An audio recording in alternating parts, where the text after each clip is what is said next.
Nah, kalau apa namanya itu bahasa Aramaik, mirip-mirip juga. Dajjal kata kita di Aramaik daggale. Mirip-mirip Ustaz. Makoli ini mirip apa Ustaz? Makoli ini, aduh. Tadi yang sayur di pasar itu brokoli tapi itu. Ya. Ruwet ini. Enggak loh, karena itu kan ada rumusnya itu kan ya. Kayak abjadnya gitu loh. Itu kayak abjadnya jimat gitu ya. Bukan itu bahasa anu ya. Itu bukan abjad Ustaz. Nomor togel paling. Nomor togel. Parah. Jadi kalau ada yang mengatakan tidak ada dalil yang wajib menghormati dzurriyyah Nabi, bukan tidak ada, Anda belum baca gitu. Seharusnya kurang jauh ngopinya, ya, kurang jauh ngopinya. Kopinya kurang kental Pak Eko gitu. Tapi jangan gitu, ngopi tok tas, buka kitab gitu ya. Melek-melek. Turu berarti. Iya. Intinya turu deh. Iya. Ya, sebelumnya Ustadz, yang harus kita garis bawahi itu takut ada orang-orang mengira kita ini fanatik buta kepada para habaib. Oh, enggak. Para habaib kalau salah ya tetap salah. Mereka semuanya ada para habaib yang mencuri ya tetap salah, harus dihukum seadil-adilnya. Tapi karena ini konteksnya nasab, ilmiah, maka kita bisa mengkajinya dalam perspektif para ulama. Karena kita tidak punya kapasitas berbicara nasab, ya kita tinggal sodorkan pendapat para ulama yang sudah sesuai dengan kapasitasnya. Begini, sikap para ulama itu Pak Dokter, kalau ada orang mengaku-ngaku dzurriyyah Nabi, dan ternyata tidak terbukti sebagai dzurriyyah Nabi setelah di cross check, nah maka ulama ini mendiamkan, tawakuf sudah dia dosa gitu, bukan malah menyebarkan fitnah begini begitu seperti yang dilakukan oleh ini, ya Laskar apa itu katanya, Laskar Dajjaliyah apa itu, lupa saya ya laskar apa namanya itu. Nah itu saya nyoba tes DNA lewat TikTok Ustaz ya. Filter TikTok. Ternyata saya keturunan Eropa. Bisa jadi saya masih sepupu sama Cristiano Ronaldo. Bill Clinton itu. Iya. Kayaknya gitu kayak. Ya kan ruwet. Tes DNA dilihat J1 Arab. Arab ini Arab mana gitu. Apa keturunan Abu Lahab? Kalau Mesir jadi Fir'aun nanti Ustaz. Kan ruwet kalau kayak gitu. Ilmu-ilmu yang tidak pasti itu udah diambil sama fikih memang.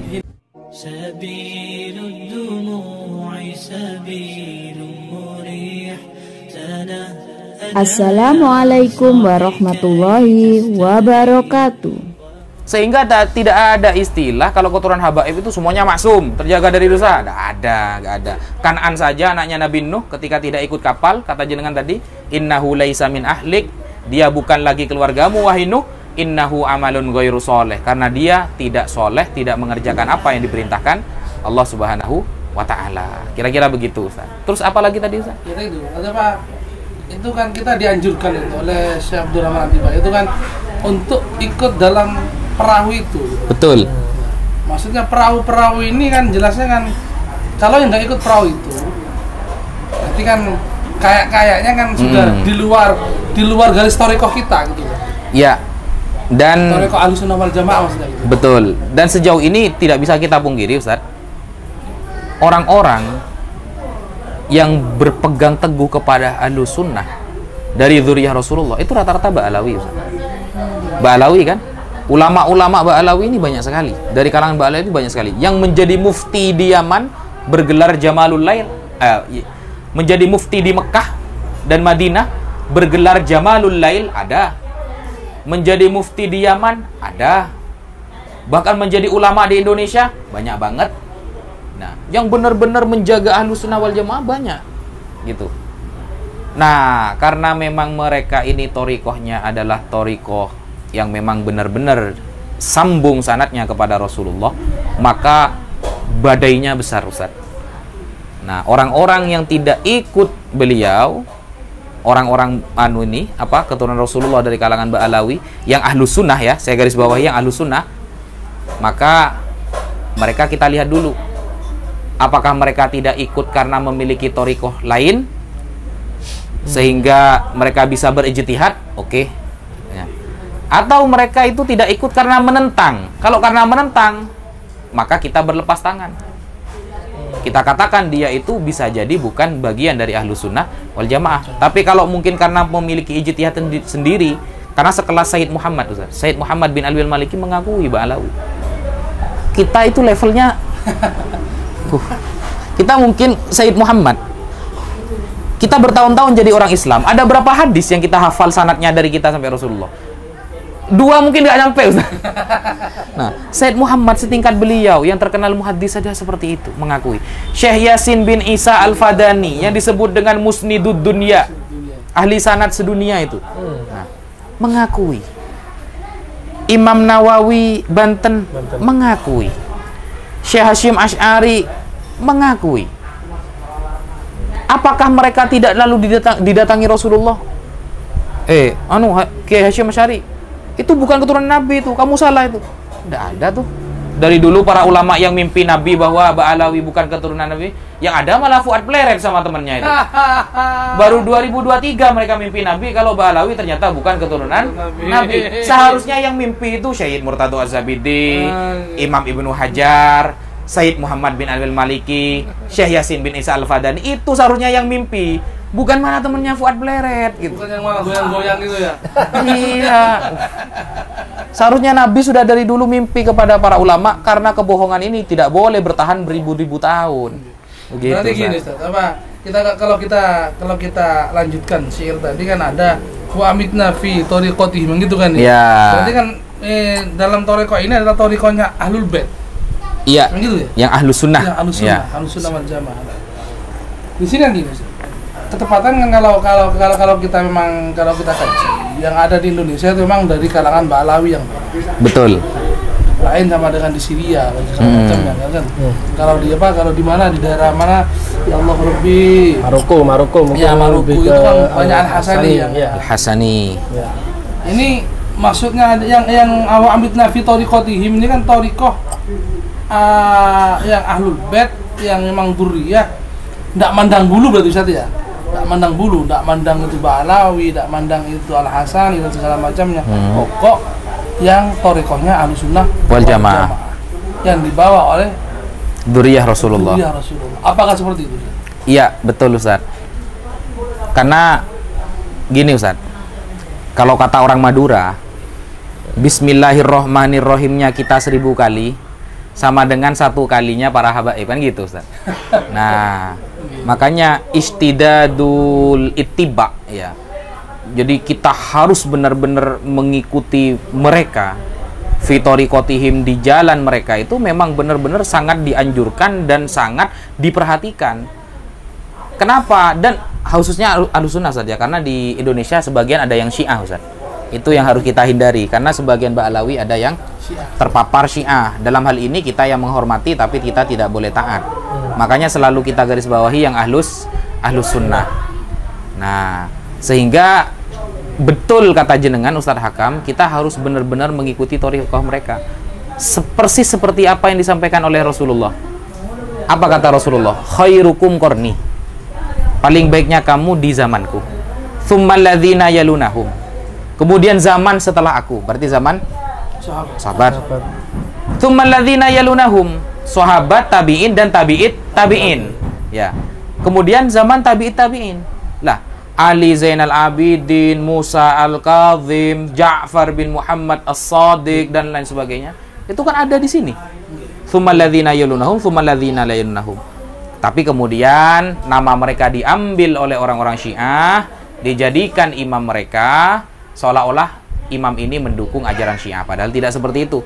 Kita tidak akan pernah menemukan riwayat dari Ja'far bin Muhammad As-Sadiq yang membela ajaran Syiah. Tidak ada. Ya, mereka hanya mengaku-ngaku saja. Sehingga untuk mengikuti thariqatihim kata jenengan itu memang benar-benar sudah dinisbatkan, sudah disahkan, sudah dilegalkan, sudah sejak dulu zaman Rasulullah, dan prediksi Rasulullah tidak akan pernah salah, Ustaz. Prediksi Rasulullah tidak pernah salah. Gitu. Ya gampangannya begini, Ustaz. Rasulullah kan pernah bilang begini. Inna ummati lan tajtami ala dhalalah. Nah, umatku tidak akan bisa, tidak akan pernah tersesat berjamaah semuanya gitu. Gak mungkin Ustaz. Kita se-Indonesia semua tertipu berabad-abad, gak mungkin. Inna ummati lan tajtami ala dhalalah kata Rasulullah. Tidak mungkin umatku ini bersepakat kepada kesesatan. Wa yadullahi 'alal jamaah, dan pertolongan Allah ini ada pada al-jamaah. Yang mayoritas ulama, Imam Ibnu Hajar, Yusuf An-Nabhani, kemudian Sayyid Murtadha Az-Zabidi, As-Samarqandi, As-Sakhawi, semuanya itu. Tidak mungkin umat Rasulullah ini mayoritas ini. Justru Ustaz, apa kata Rasulullah? Inni la akhsha 'alaikum an tusyriku ba'di. Aku dah khawatir kalian umatku akan syirik setelah aku mati. Nabi Muhammad sudah memprediksi semakin hari umat Islam akan semakin besar. Tetapi kata Rasulullah, walakin akhsha 'alaikumud dunya imaduddin. Gitu. Yang aku takutkan atas kalian adalah dunia, gitu. Antanafasu fiha fataktatilu. Kalian berlomba-lomba sampai saling membunuh. Ini bukti.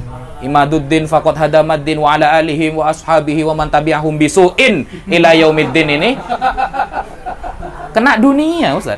Dunia. Yang dikhawatirkan Nabi, walakin akhsha alaikumud dunya, ini benar. Gitu. Tapi ingat, ummati tidak akan pernah bersepakat kepada kesesatan. Mereka akan tetap menjadi minoritas. Saya yakin itu. Begitu, Ustaz. Itu sudah prediksi dari Rasulullah. Sudah itu. Aman itu, Ustaz. Terus gini lagi, Ana pernah dengar, Ana pernah dengar. Tapi apa? Sekilas dengar. Dengar hadis. Tapi cuma sekilas.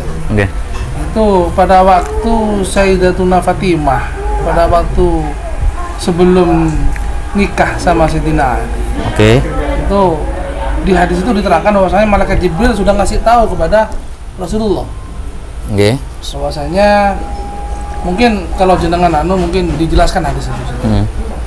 Nah, bahwasanya malaikat Jibril sudah ngasih tahu kepada Rasulullah bahwasanya Siti Fatimah ini sudah dijodohkan oleh Allah kepada Sayyidina Ali. Makanya malaikat Jibril ngasih penawaran ke Rasulullah untuk ngasih mas kawin apa. Siti Fatimah minta mas kawin apa? Gitu loh, Ustaz. Terus Rasulullah manggil Siti Fatimah untuk minta mas kawin apa.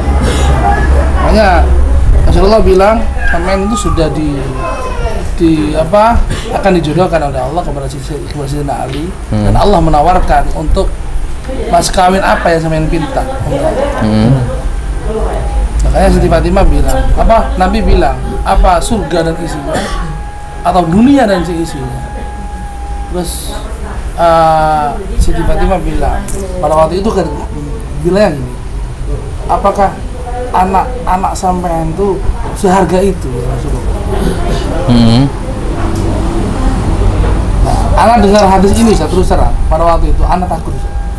Karena apa? Yang dipinta oleh Rasul, yang dipinta oleh Siti Fatimah itu adalah syafaat Nabi yang akan disebarkan ke umat-umat Nabi. Ya itu yang dipinta untuk menjadi mas kawin Siti Fatimah. Berarti kalau kita kaji hadis ini, sertifikat, anggaplah sertifikat, sertifikat syafaat Nabi bisa kita peroleh dengan tanda tangan Siti Fatimah. Oke.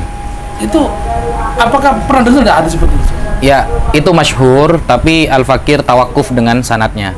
Oh, gitu. Ya, Al-Fakir sendiri tawakuf. Tapi meskipun saya tawakuf, maksudnya itu saya diam, tidak berkomentar dulu, karena masih butuh penelitian yang lebih lanjut mengenai sanadnya. Tetapi untuk makna itu banyak yang menguatkan, Ustaz.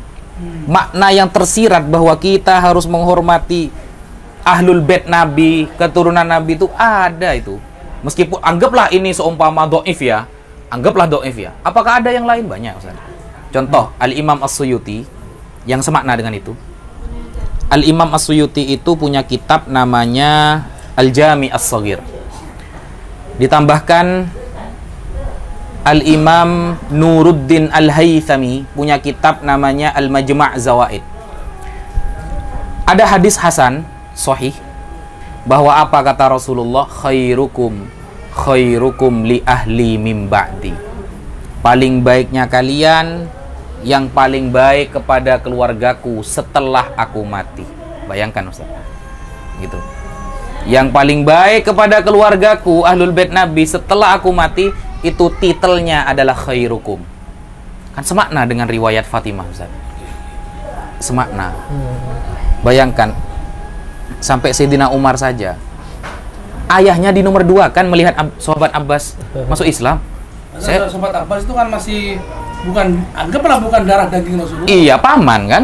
Paman. Darah daging. La islamu ka yauma aslam ta'ahabbu ilayya min islamil Khattab, kata beliau. Daripada ayahku masuk Islam, saya lebih senang kamu karena menyenangkan Rasulullah. Itu. Ini kan apakah Sayyidina Umar kurang cerdas untuk menyingkapi Ahlul Bait kan gitu. Padahal kan dawuhnya Sayyidina Umar tuh sering senada dengan Al-Qur'an, kan, yuwafiq bil sering Qur'an senada, ya. Sering senada dengan dawuhnya Rasulullah. Benar. Allah. Iya. Terus gini lagi. Kalau memang seperti itu kan, dan lagi kan kadang-kadang gini Ustaz. Ustaz, saya izin rokokan ya. Monggo Fadol. Apa mau saya barengi Ustaz? Oh, iya, Kita siap. makan dulu. Siap. Ini sudah mulai pahit, guys. Sudah mulai sepaneng. Ya, gimana Ustaz? Ya, ini gini. Santai-santai aja Ustaz ya, ngobrol. Jadi gini. Kalau memang seperti itu, kadang-kadang ada orang yang ngomong seperti ini. Ada yang ngomong seperti ini. Ya iyalah, seperti itu kan manusia memang. Ya apa sih? Orang wong Siti Fatimah itu adalah putri Nana. Iya. Jadi manusia, prioritas lah. Hmm. Omong seperti ini prioritas itu kan berarti kan kayaknya Nabi itu udah adil gitu loh. Iya. Ya kan gitu kan. Kadang-kadang orang ngomong seperti itu. Ya prioritas lah orang itu anunya Nabi kok. Omongan seperti itu kan kayaknya kan Nabi gak adil gitu ya. Gak adil kan gitu kan. Apakah emang seperti itu gitu? Berarti jarang ngaji usul fikih itu Ustaz. Oh gitu ya. Di usul fikih itu dikatakan begini. Ini kalau saudara rokokan keluar semua dalilnya itu. Ustaz. Di usul fikih dikatakan seperti ini. Syekh Dr. Dawudi punya kitab namanya Usul Fikih. Beliau mengatakan kalimat yang saya yakin ini disepakati semua ulama. Idza ta'arada baina fi'lin nabi wa qawlihi faqaddima qawluhu bi ayyahtamila fi'luhu ala khususiyatihi. Ketika seolah-olah bertentangan antara perkataan nabi dan pekerjaannya, maka kita pilih perkataannya. Kenapa? Karena bisa jadi pekerjaannya khusus untuk nabi. Al-Qur'an memerintahkan kita nikah hanya cukup 4, tapi nabi 9. Loh, kok udah adil? Kok udah ikut Quran nabi? Ya, maka kita harus mengikuti ucapannya karena ucapannya untuk umat, pekerjaannya bisa jadi itu khusus untuk nabi. Khususiat nabi, kehususan yang dilakukan dan diperbolehkan hanya untuk nabi ini bukan hanya berlaku di zaman Islam saja. Sudah sejak dulu zaman Nabi Musa, kemudian zaman Nabi Isa. Contoh, Nabi Yakub punya 12 anak laki-laki. Ada satu perempuan bernama Dinah. Kemudian Nabi Yakub punya 12 anak laki-laki, salah satunya seperti Nabi Yusuf, Ruben, Lewi, Yehuda, Binyamin, dan lain sebagainya. Nah, khusus keturunan Lewi gak boleh nikah campur. Kenapa? Jadi ulama, jadi ustadz-ustadz lah kalau sekarang itu. Makanya Nabi Musa dan Nabi Harun, nabinya orang Yahudi, itu adalah keturunan Lewi. Musa bin Imran bin Azir bin Kohif bin Azir bin Lewi bin Ishak bin Ibrahim alaihissalam. Nah, bin Lewi bin Yakub bin Ishak bin Ibrahim alaihissalam. Nah, itu kekhususan. Sudah wajar kekhususan bagi para nabi itu. Namanya nabi, orang pilihan. Gitu. Kecuali yang dari Bogor, Ustaz. Ada orang namanya Tukimin. Ngaku nabi. Masa kita mau bicara Allahumma sholli ala sayyidina Tukimin? Kan enggak ya? Ya, kalau namanya nabi punya kelebihan nabi, Ustaz. Biasa. Jadi kalau ada pertentangan ya kita ikut syariatnya. Makanya Nabi ketika mengatakan lau kanat binti Fatimah sarqat laqata'tu yadaha. Ya. Ini sering dijadikan dalil, Ustaz. Ya. Seolah-olah mau mendiskreditkan Ahlul Bait, ya, mendiskreditkan Sayyidah Fatimah. Loh, Nabi lo bilang Sayyidah Fatimah andaikan mencuri, ya. Mencuri kan, andaikan mencuri akan aku potong sendiri. Yang pertama, Nabi ngajari adil kepada kita. Dan buktinya Sayyidina Umar, putranya yang bernama Abdurrahman Al-Ausad, ketika melakukan berzinahan, Sayyidina Umar sendiri yang mencambuk dia di depan masyarakat. Sampai 100 kali cambukan. Menunjukkan keadilan. Tapi ingat, kalimat Nabi pakai lau imtinaiyah, tidak terjadi itu, Ustaz. Cuma andai saja gitu. Ya. Mungkin gitu, Ustaz. Pak Dokter. Berarti memang kadang kalau di kehidupan sehari-hari, Gus, ya, kadang kita ya adalah mungkin menemui beberapa orang yang mungkin mengaku sebagai habaib atau apa. Berarti sikap kita kan benci tidak boleh, Gus ya. Iya.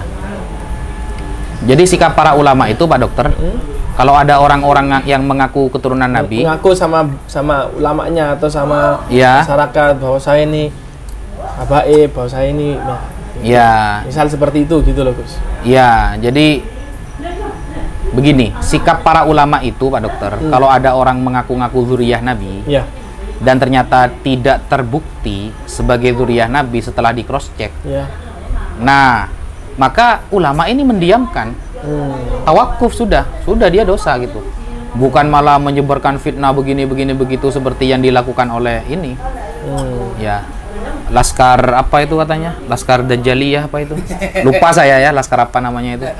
Nah itu. Jadi dulu kalau kita lihat di dalam kitab Sirru Silsilatin Alawiyah contohnya, kalau ada orang mengaku keturunan Nabi, dulu itu dikonfirmasi dulu, Pak Dokter.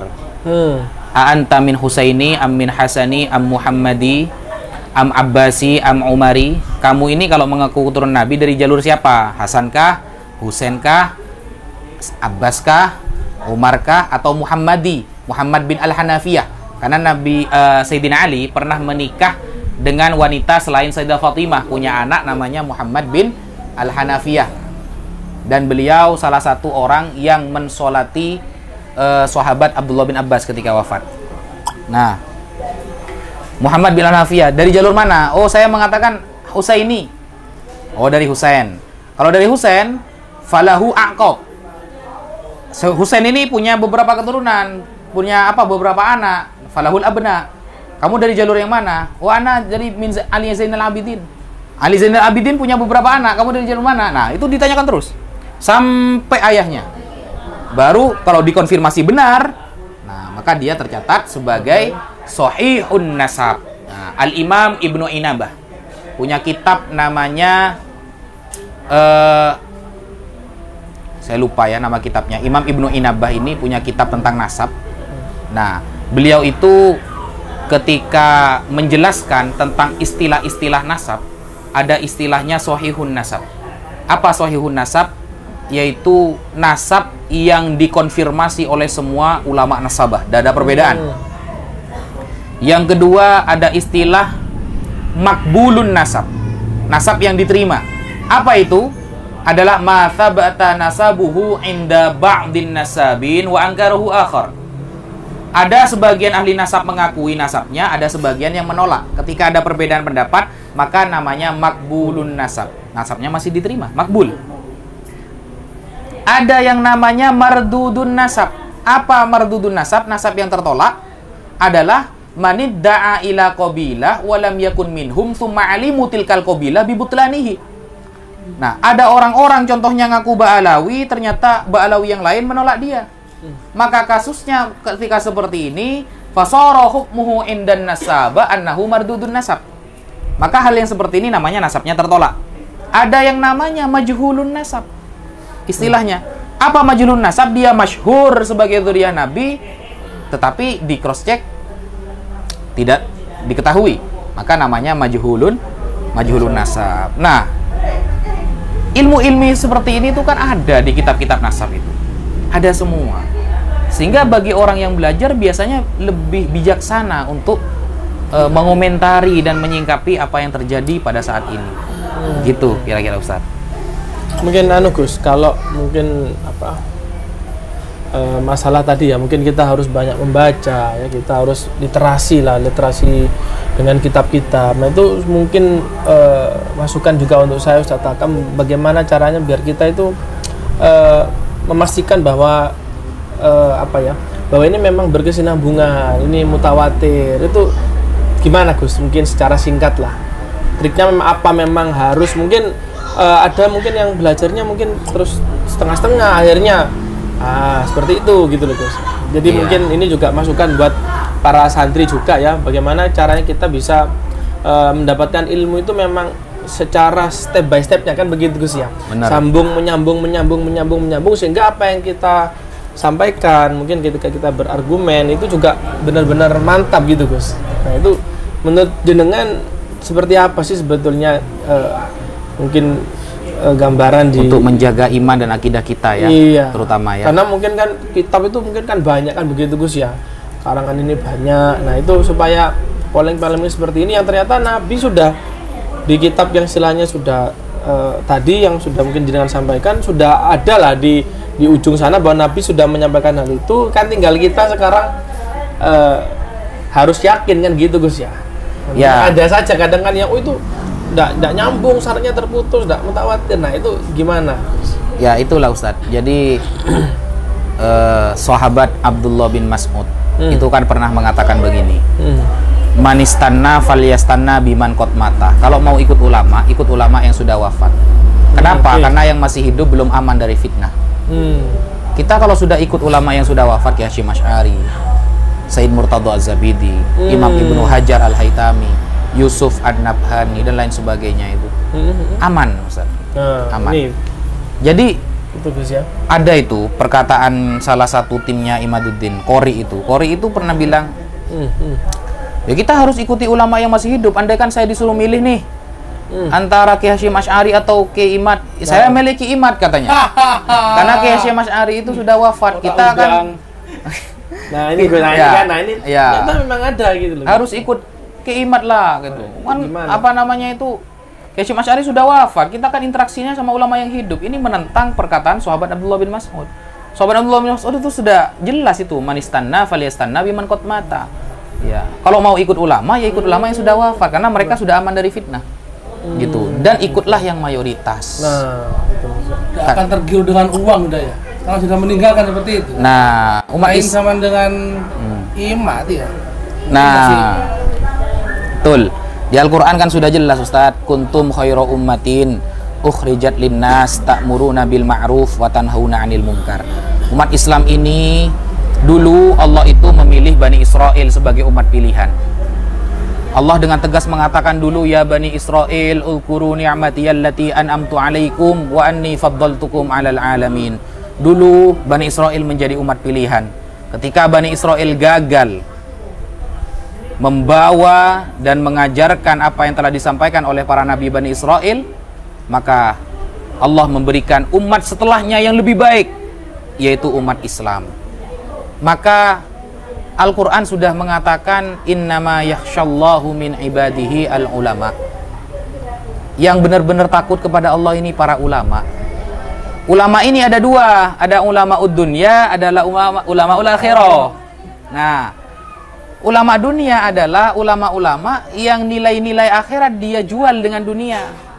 Sebaliknya ulama akhirat, semuanya mereka pasrahkan kepada akhirat. Nah, sehingga Rasulullah dengan tegas dalam Sahih Bukhari mengatakan bahwa innallaha la yakbidul ilma intiza'an yantazi'uhu min qulubil ibad. Allah mencabut ilmu di dunia ini bukan caranya itu gak dengan mencabut dari hati kita langsung lupa semua, bukan. Walakin yakbidul ilma biqabdil ulama. Tapi Allah mencabut ilmu di dunia dengan cara mewafatkan para ulama. Hatta idza lam yubqi aliman, ketika di dunia ini sudah ada orang alim, maka ittakhadhan nasu ru'usan juhala, masyarakat akan mengangkat orang-orang bodoh menjadi ulama, menjadi kiai dan ustadz. Fasu'ilu fa'aftau bighairi ilmin, mereka ditanyakan masalah hukum, mereka menjawab tanpa ilmu. Fadallu wa adallu, seperti yang sekarang. Andaikan semua ahli fatwa di dunia mengatakan Ba'alawi sahih, nasabnya sambung kepada Nabi, maka aku tetap membatalkannya. Ini sudah ciri-ciri, Ustaz. Kalau ahli fatwa para ulama sudah ditolak, ya. Bahkan dia mengatakan bahwa Ba'alawi ini adalah keturunan Yahudi katanya. Nah, narasi-narasi kebencian seperti itu kan tidak ilmiah, Ustaz. Tidak ilmiah. Sehingga kita bisa melihat kita ini sebenarnya di barisan mana. Apakah barisan para ulama? Mereka sok-sokan mau mengatakan ayo PBNU mengadakan Basul Masail. Basul Masail itu dari tingkat desa sampai tingkat nasional, Ustaz. Kalau kita mendengarkan qala Ibnu Hajar Al-Haytami, kita taslim. Ibnu Hajar Al-Haytami berkata A, maka kita selesai. A. Kenapa? Beliau thiqah, terpercaya. Loh, ini malah Imam Ibnu Hajarnya yang dikritik. Ini kan itu namanya ngak-ngakan, Ustaz. Dem selendeman. Ya. Ya kira-kira seperti itu. Ibnu Hajar dikritik ya. Ibnu Hajar Apalagi dikritik. kita gitu ya. Ini bener-bener hajar hati mereka ini. Betongku. Perlu dihajar. Ruwet ini kata saya. Iya. Itu memang menunjukkan bahwa apa Gus ya, memang kita ini sebagai manusia ya tentu ada batasan ya. Salah satu mungkin batasannya ya kita ketika sudah yang mungkin seperti tadi sudah ahli ya sudah kita Pasrahkan pada ahlinya. Nah, kan seperti itu Gus ya. Katanya mereka Ustaz. Pak Dokter. Ya bisa jadi Imam Ibnu Hajar tidak meneliti. Bisa jadi Ki Hasyim Asy'ari tidak meneliti. Ya daripada percaya ke kamu, mending percaya Imam Ibnu Hajar lah gitu. Itu levelnya belum apa-apa sudah mau ngeritik ulama-ulama kelas kakap gitu loh. Wan baru jadi ulama di desanya aja sudah dibenci masyarakat, dia sudah keluar-keluar mau ngeritik Imam Ibnu Hajar yang levelnya sudah setingkat dunia gitu. Iya. Kalau sudah begitu sudah nggak bisa ditanggapi lagi kan Gus. Istilahnya kalau sudah mengatakan masih perlu bukti ilmiah, istilahnya apakah ya itu tadi tidak ilmiah, apakah ada istilahnya penelitiannya memang ini benar-benar benar apa tidak, kan seperti itu kan. Betul. Itu kan memang kita perlu apa ya, kalau istilahnya kita turuti keinginan seperti itu ya kan bahaya juga Gus ya. Ya, itulah perbedaan antara bodoh dan dungu. Ada dalilnya ini. Makanya kajian malam hari ini saya sudah siap semua dalilnya gitu. Syekh Hasan Hittu, mazhab Syafi'i. Iya. Alim dalam fikih. Beliau mengatakan begini, al-jahil yata'allam wal ahmaq yunakishu bil batil. Kalau bodoh itu belajar. Kalau dungu selalu membela kebatilan. Nah, mereka ini dungu. Berarti bukan bodoh ya. Kalau bodoh mesti menerima kebenaran. Belajar Dan menerima kebenaran. Kalau ahmak, kalau dungu selalu membela kebatilan. Berarti ahmak itu kan Ustaz ya. Anak-anak dengar kalau ahmak itu kayak diidentikan dengan hemar kayaknya. Gitu. Kayaknya gitu. Himar yahmilu asfaro. Ya, keledai yang bawa kitab. Bawa kitab. Iya. Iya. Kan ada di Quran nih. Quran. Ada ayat itu. Itu ayat itu kan. Iya, bener. Yahmilu asfaro. Ya Allah. Ya. Nah, ini Gus. Ini apa ya? Kita sekarang kan bicara cinta lah, Cinta. Bagaimana kita cinta ke habaib, bagaimana kita cinta kepada dunia. Kalau kita ngomong-ngomong bahasa cinta, ya mabuk lah. Istilahnya kalau kita bicara cinta, berarti kayaknya kalau kita bicara cinta, konsep syariat tuh kayaknya nggak masuk juga sebenarnya. Kayaknya seperti itu. Rasulullah pernah bersabda, Ustaz, hubbuka li syai'i yu'mi wa yusim. Cintamu pada sesuatu akan dapat membuat kamu buta dan tuli. Ya kan? Berarti kan konsep syariat kadang-kadang nggak masuk. Ya, kalau cinta sudah melekat, tai kucing pun rasa coklat. Oh gitu. Nah, terus gini sih. Seumpama. Ya. Kita kan halus kata Nabi kan dianjurkan sudah kan kita itu untuk hubbul li ahli gitu ya. Cinta kepada Ahlul Bait. Nah, cinta di sana itu ya apa? Apakah cinta di sana itu kayak tadi itu tidak ya apa sih cara ngomongnya itu? Jadi batasan cinta itu bagaimana? Kan begitu. Gitu loh. Ahlul Bait. Ya. Batasan cinta itu harus sesuai syariat. Maka ada istilahnya gulu, Ustaz. Gulu ini ekstrim. Kita kan tidak boleh gulu kan? Oh, gitu. Tidak boleh ekstrim. Terlalu mencintai sampai menghalalkan sesuatu yang haram, tidak boleh. Karena syariat sudah tertata dan sudah selesai. Nah, sehingga kalau cinta kita itu membuat kita buta dan tuli dan sampai mengharamkan perkara halal atau sebaliknya, jelas tidak boleh. Ya, tidak boleh. Sehingga hulu adalah sesuatu yang sudah sampai melanggar batasan syariat. Ya, kata Sayyid Muhammad itu ya. Jadi ekstrim adalah sesuatu yang sudah melanggar syariat. Kita cinta kepada Ahlul Bait sesuai dengan syariat yang dibawakan oleh Rasulullah. Kita mencintai Ahlul Bait dan keturunan Nabi sesuai yang disampaikan oleh para ulama. Tidak lebih dari itu. Sehingga ketika ada salah satu habaib contohnya melakukan salah, kewajiban kita sebagai orang yang cinta, kita tegur. Kita mencintai istri kita, maka kita tidak rela aurat istri kita dilihat oleh orang lain. Dengan cara kita menyuruh istri kita untuk menutupi auratnya. Itulah cinta yang hakiki, Ustaz. Islam tidak pernah melarang orang-orang untuk jatuh cinta, tapi Islam selalu melarang hal-hal buruk yang di atas namakan cinta. Begitu kata Syekh Ramadan Al-Buti. Ya Allah. Ini Mungkin perlu diulang lagi. Berat. Biar dibuat status gitu kan. ya itu Zat. Jadi Islam tidak pernah melarang kita untuk jatuh cinta, tapi Islam melarang hal-hal buruk yang di atas namakan cinta. Al-Buti, Syekh Ramadan Al-Buti. Ya Allah. Danggus ya. Iya. Katanya cinta, melihat habaib salah malah difitnah. Bukan ditegur malah difitnah. Katanya cinta, melihat habaib bermaksiat malah digibahin, bukan dilurusin. Nah, ini bukan cinta itu namanya. Bukan cinta. Karena cinta itu butuh pengorbanan, Gus ya. Oh iya, jelas Ustaz. Kita kalau lihat sepak bola Ustaz, Iya. sampai subuh Ustaz. Kenapa? Cinta kan? Iya, sampai hafal namanya itu. Ada Messi, ada Neymar ya. Ada Cristiano Ronaldo. Wah, itu sampai hafal itu ya. Andai kan ditanyakan nama-nama istri Nabi kadang nggak hafal loh aja. Kamu main bola hafal kepi. Leso, bodoh. Gitu. Ya Allah. Ya. Makanya ada kata-kata untuk malam hari ini Ustadz, sandal swallow yang kita bawa ke masjid lebih baik daripada karfil namun kita bawa ke diskotik. Ya. Jadi, ya, sederhana tapi berdata lebih baik daripada bersorban mewah tapi bahasanya Surya 16 gitu. Ya. Terus gini, Gus. Ini mau ada dokter juga. Ya. Tak kira jenengan mau nanya tentang wa maqolina rahmata Baghdad gitu itu. Nanti itu ya. Kita Apakah kupas dulu yang imat dulu gitu. Kita kupas. Sama koli-koli itu gampang. Kita nggak akan ngikuti orang-orang bodoh seperti itu. Iya. Terus gini. Ini mau ada dokter. Jadi kan gitu kemarin kan gini. Ada sebagian duriyah Nabi itu sudah melakukan tes DNA. Oh, tes DNA ya? Sebagian. Oke. Dan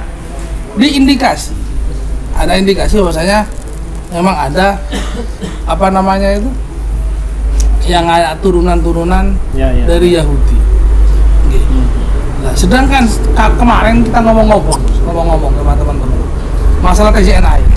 Ya. Setelah diteliti, katanya ya Allah alam, katanya teman-teman itu karena juga masih belum tahu anunya di mana, kitabnya di mana. Teman-teman gini, loh, memang ada di atasnya Nabi itu ada yang memang dari turunan Yahudi gitu. Datuk-datuknya Nabi gitu. Ya. Ya kalau kita mau jujur-jujuran Ustaz, Yehuda kan bin Yakub Ustaz. Iya, enggak maksudnya bukan bisa gini loh. Yang kita tahu kan Nabi Ismail ke bawah itu kan turun laki itu sampai ke Nabi.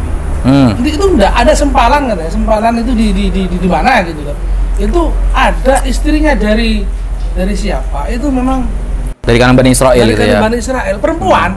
Ada perempuan yang memang dari kalangan Yahudi. Betul. Terus? Nah, apakah ada di tes DNA itu juga yang turun dari Yahudi yang perempuan ini dari atasnya Nabi ya? Bukan dari Nabi ke bawah, bukan. Mempengaruhi juga gitu loh.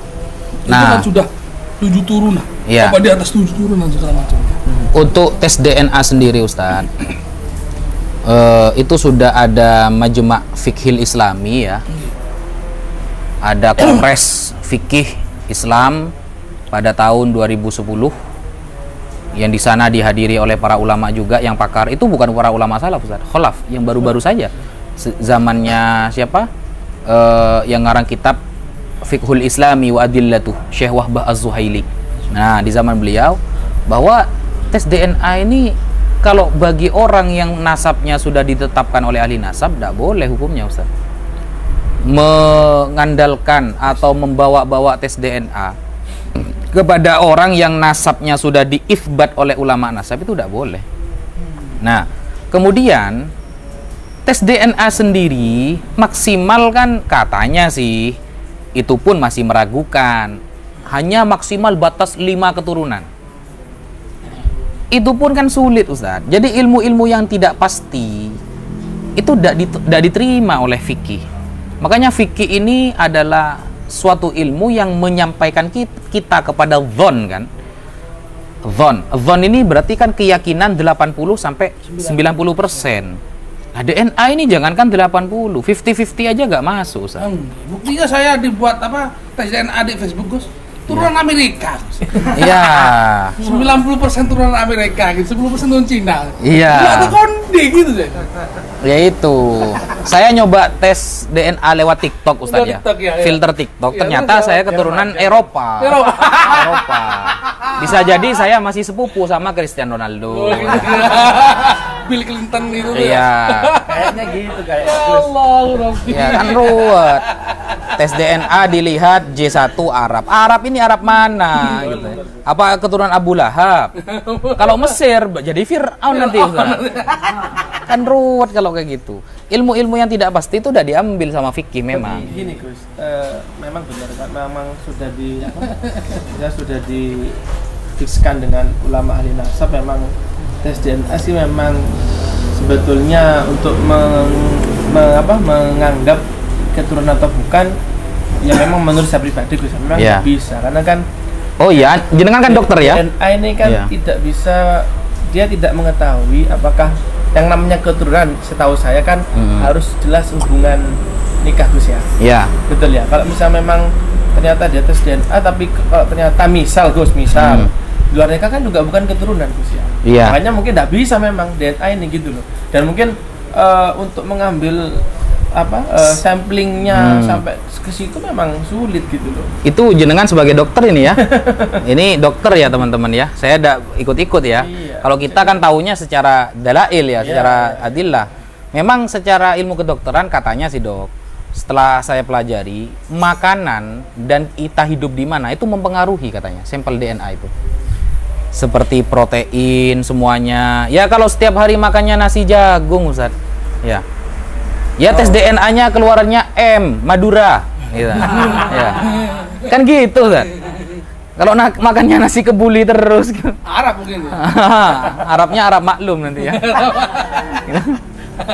Repot. Jadi ilmu-ilmu yang tidak mengantarkan kepada dhon itu memang nggak diterima oleh fikih. Karena fikih itu harus dhon. Enggak, gitu. Sekarang kan yang digaung-gaungkan adalah mulai mereka itu kan tes DNA, dan segala macam gitu. Jangankan tes DNA Ustaz, hadis saja yang jelas-jelas sahih kadang nggak dipakai dalam fikih Ustaz. Iya.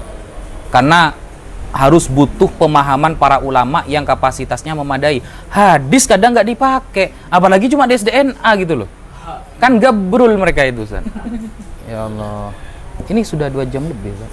Gimana? Kita lanjut di sesi selanjutnya mungkin. Ya. Mungkin ini kan. Iya. Tadi kan kita sudah bahas masalah ini lah yang ana mungkin perlu penjelasan bagi teman-teman santri yang sekarang ini. Kan mungkin kan imat asal muasal imat itu kan memutuskan nasab ba'alawi itu membatalkan membatalkan itu karena ada kitab yang memang tadi tidak menyebutkan Ubaidillah. Oke. Syekh Ubaidillah. Pembatalan itu kan memang mereka meyakini itu karena apa? Tidak ada yang menyebut, ada sebagian dari kitab nasab yang tidak menyebutkan Ubaidillah. Gimana cara menyikapinya gitu ya? itu kan dibuat framing terus. Iya. Sama mereka itu. Gitulah Ustadz. Jadi memang kita itu kalau belajar sebuah ilmu tidak sistematis, larinya ngawur. Ilmu apapun kalau gak sistematis ngawur Ustadz. Tukang tambal ban mau mengobati orang sakit gigi, giginya mau ditambal pakai tambal ban, ya ancur bilok colon Ustadz gitu. Udah karen Ustadz gitu. Kompresor. Iya. Nggak bisa Ustadz gitu. Contohnya begini Ustaz. Saya kasih ilustrasi dulu ya. Perbandingan dulu. Imam Nawawi itu pernah mengatakan, dan ini masyhur, bahwa Imam Syafi'i berpendapat bacaan Al-Quran kepada mayit itu tidak sampai. Kita dengar kan? Banyak masyhur bahwa Imam Syafi'i berpendapat bacaan Al-Quran kepada mayit itu tidak sampai pahalanya. Nah, perkataan Imam Syafi'i ini dikutip oleh Imam Nawawi. Ustaz. Kalau kita lihat di fikih-fikih yang benar-benar karya Imam Syafi'i, nggak nemu kalimat ini. Apakah kita berani mengatakan Imam Nawawi bohong? Sayyid Murtada Az-Zabidi, orangnya fiqh mensyarahi Ihya'u Ulumiddin. Ya, namanya kitab Ithafus Sada Al-Muttaqin bi Syarhi Ihya'i Ulumiddin.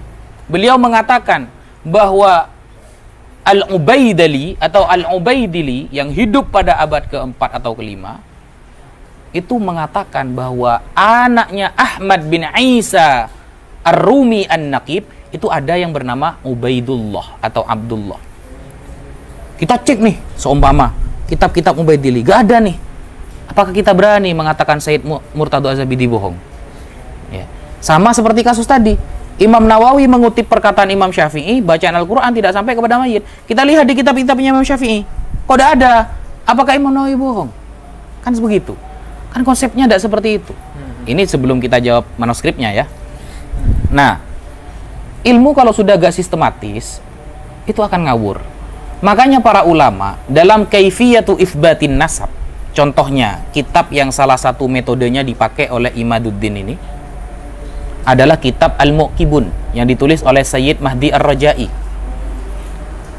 Beliau metodenya dipakai tapi itsbatnya gak dipakai. Padahal beliau mengisbat Ba'alawi sahih, mutawatir. Metodenya dipakai tapi anunya gak dipakai. Imad kan tidak pernah berguru tentang ilmu nasab, Ustaz. Dia gurunya dari siapa? Dia di Google. Ya, Google, Mbah Google gitu. Nah, sehingga ilmunya di-download di Play Store. Karena RAM-nya itu HP-nya 2 GB yang di-download game yang 8 GB ngeblank langsung. Ngeblank. Berguru apa? Aki Gufron. Nah, wa maqali inna rahmata bagdak akhirnya. Iya. Ya kan seperti itu, ngeblank. Cara pengisbatan nasab ini kan kalau dalam Al-Muqibun, Sayyid Mahdi Raja'i itu ada 4 caranya. 1, ayyura khatun nasabah mawthukun bihi yu'rafu khattuhu wa yatahaqqaquhu. Memang ada tulisan ahli nasab ya, yang terpercaya, yang fiqh, yang sudah tertahqiq bahwa orang ini keturunan ini. Cukup disebutkan saja itu sudah mengisbat. Nah, lafadznya adalah turuk, kaifiyatu turuki isbatin nasab, turuk. Torikoh, turuk ini jamak dari torikoh, cara. Namanya cara, salah satu saja kena, selesai. Beda sama syarat Ustaz ya. Orang yang sebelum sholat itu memiliki beberapa syarat. 1 harus suci, kemudian 2 harus Islam, kan begitu. 1 saja tidak kena, maka hilang semua. Beda sama torikoh, cara. Kalau cara lewat cara perjalanan ke Banyuwangi, 1 lewat Probolinggo, 2 lewat Lumajang, maka lewat manapun selesai, nyampe ke Banyuwangi. Nah, kecuali syarat. Kalau syarat, maka 1 tidak kena, semuanya hilang. Nah, apakah ada syarat itu harus kitab sezaman gitu? Nggak ada. Ya meskipun ada ya, nanti Ubaidillah ini ada. Buktinya Sayyid Murtada Az-Zabidi berani mengatakan Al-Ubaidili mengatakan Ahmad memiliki anak Ubaidillah. Lalu menfitnah Habib Abu Bakar Asyakron. Dialah pertama kali yang mengatakan Abdullah itu adalah Ubaidillah. Oh, padahal sebelum itu sudah ada. Sudah ada. Menfitnah akhirnya kan. Sehingga Sayyid Mahdi Ar-Raja'i ketika mentahqiq kitab Syajarah Mubarakah. Kitab Syajarah Mubarakah yang diagung-agungkan oleh grupnya Imad itu, dinisbatkan kitab itu adalah karya Al-Imam Fakhruddin Muhammad bin Umar bin Husain Ar-Razi. Nah, kitab itu menyebutkan bahwa Ahmad ini falahu thalathata banin, memiliki 3 anak. Nah, 1 Muhammad, yang kedua Ali, yang ketiga Husain. Gak ada Ubaidullah di sana. Langsung diklaim palsu berarti kan. Langsung diklaim palsu katanya. Padahal waktu debat di nasab di Banten, Ustaz, saya tanya, sanadnya Ali dan Husain dari mana? Itu gak jawab mereka. Karena sama-sama terputus 250 tahun. Apakah langsung kita mengklaimnya itu bohong? Kan gitu. Ada yang jawab, pendukung mereka. Hasan Sarip katanya namanya itu. Tapi jawabannya ya ngawur. Ya biasalah memang ketuanya aja seperti itu, apalagi tim hurinya. Nah, oh ini kan ada sanadnya. Bertanya kepada orang-orang Roy katanya. Orang-orang di Roy ditanyakan memang anaknya ada yang Ali, ada yang Husain seumpama. Loh, kalau cuma bertanya seperti itu berarti selesai sudah. Kita nanya kepada orang di zaman sekarang, Habaib itu keturunan Ubaidullah bukan? Iya, selesai. Kalau cuma pakai nanya-nanya seperti itu langsung jadi dalil kan Ustaz? Gitu. Cuma nanya, nggak dilihat yang ditanyakan ini fiko apa tidak atau bagaimana? Langsung jadi istidlal. Nah ini kan ngawur sebenarnya. Mereka ini sudah ngawur. Apakah ada? Ada, manuskripnya ada. Nanti ketika sudah selesai beberapa referensi yang kita tulis, kita bukukan, mereka akan melihat kebenaran Ustaz. Nanti saya yakin 100% meskipun nanti kita sampaikan abad keempat kelima tidak akan sampai selesai di sana. Ya, pasti sekarang kan sudah mulai tes DNA. Tes DNA ada selesai, keturunan Yahudi. Keturunan Yahudi lagi dan terlagi gitu. Jadi mereka ini sebenarnya bukan mencari kebenaran, tapi mereka ini sebenarnya sedang belajar bahasa Suryani gitu Ustaz. Ya, gini lagi. Kalau mereka bilang bahwasanya itu keturunan Yahudi dan segala macam. Sedangkan di Yahudi sendiri, ya, itu turunannya itu bukan pakai turunan ayah, bapak kan gitu. Gimana Ustaz? Turunan Yahudi. Ya. Yang sekarang tercatat oleh orang Yahudi itu bukan dari ab, dari perempuan, dari Itu. Ya, sebagian Ustaz, tapi tidak semua. Tapi kan kalau memang mereka tuh bilang dari Yahudi, Yahudi sendiri tuh anunya kelium gitu loh, bukan keliab. Ya. Berarti kan sudah bertentangan itu Ustaz. Ya, repot Ustaz. Giliran Habaib dikatakan di-Yahudi-Yahudikan. Tapi tes DNA karya orang Yahudi dipakai, kan ruwet. Seolah-olah benci sama Yahudi kan ya. Mau bencilah sama Yahudi kan, sehingga Habaib ini di-Yahudi-Yahudikan, tapi tes DNA gerapan orang Yahudi dipakai. Iya. Keblinger mereka ini. Keblinger gitu. Susah memang. Teori nasab gak seperti itu, nasab itu. Sehingga kalau mau benar-benar mengkaji ilmu nasab ya kita ikut ulama nasab, selesai. Jangan lalu meneliti sendiri, membuat metode sendiri seolah-olah mau jadi mujaddid, tapi modalnya hanya Google. Ya. Kalau seperti itu ya semua orang jadi mujaddid. Itu bukan mujaddid, mufsid. Makanya saya katakan dia itu imaduddin faqat hadamaddin. Iya. Terus gini loh, Andi dengan nyinggung bahasa Suryani. Ya. Itu apakah memang ada bahasa Suryani itu? Ada. Ada, tapi nggak sesempit daun kelor yang disampaikan si Sugi. Nama aslinya Sugi Ustaz. Oh, Sugi. Iya, Gufron itu katanya sih nama aslinya Sugi, sudah viral itu. Entah apa Sugiyarto, Sugiono, saya tidak paham gitu. Yang penting namanya Sugi gitu. Sugi miskin Ustaz. Iya, masa bahasa Suryani cuma mufradatnya cuma 3. Inna, Rohmatan, Makoli.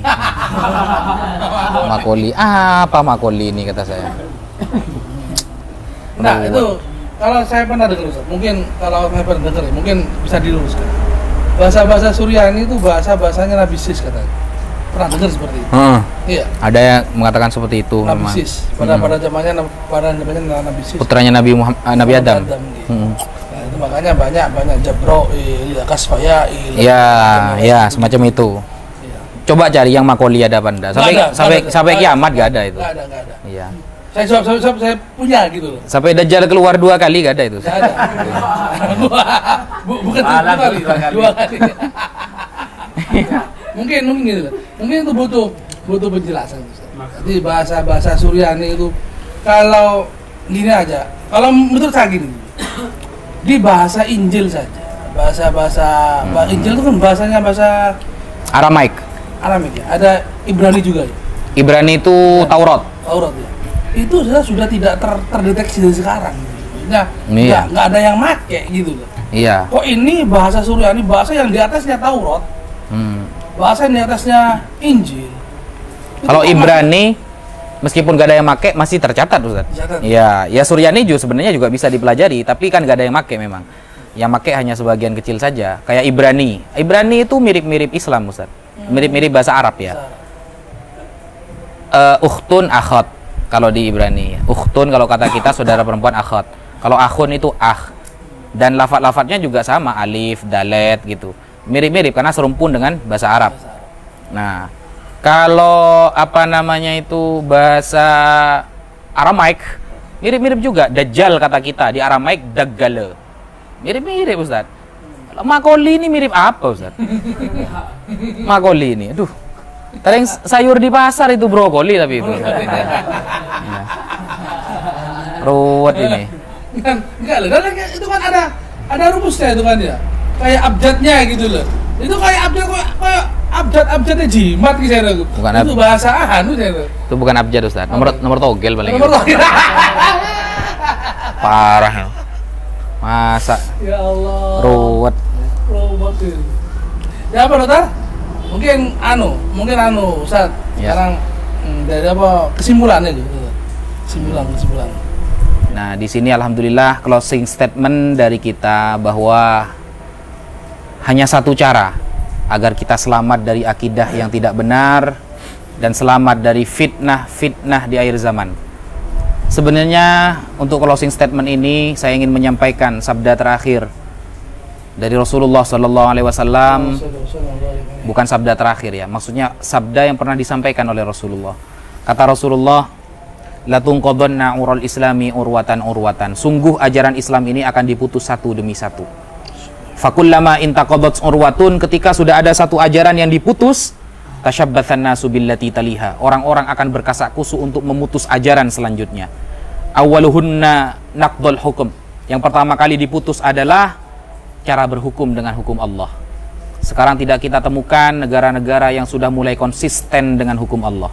Sudah mulai banyak berkurang dari hukum rajam, hukum potong tangan, semuanya sudah mulai tidak konsisten. Nah, wa akhiruhunna as-shalah, dan hukum terakhir yang akan diputus adalah ajaran salat.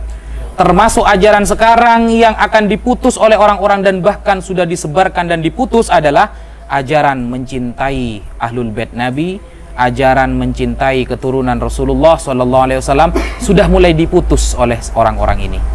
Maka cara yang paling tepat agar kita selamat dari semua fitnah itu, maka banyaklah berkumpul dengan orang-orang soleh. Kita wiritan gak ada yang istiqomah, Pak Dokter. Sholat kita masih males, ibadah kita masih pas-pasan, sedekah kita pun masih pas-pasan.